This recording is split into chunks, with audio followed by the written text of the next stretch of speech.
saying na perfect, Perfect, ako. no? Of No, course may not. mga, lalo na ngayon, when I found my Right. voice, I use my voice. Right.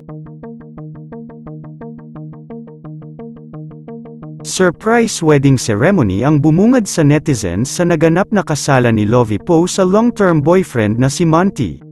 Madaming netizens ang naghahanap kay Heart Evangelista sa naganap na wedding. Tanong ng netizens bakit hindi invited si Heart Evangelista sa naturang wedding. Alam naman natin na mag-best friend si Heart Evangelista at Lovie Poe. Noon pa sila magkaibigan noong nasa Channel 7 pa si Lovie at palagi nga itong magkasama sa beach together nito.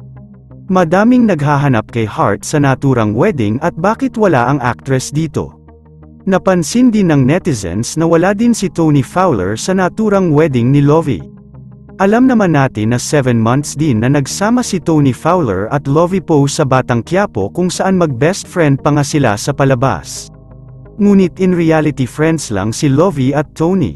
Ngunit kahit 7 months lang sila na nagsama sa palabas. For sure may mga iilang celebrity na katrabaho nito sa Batang Quiapo ang invited sa kasal ng actress.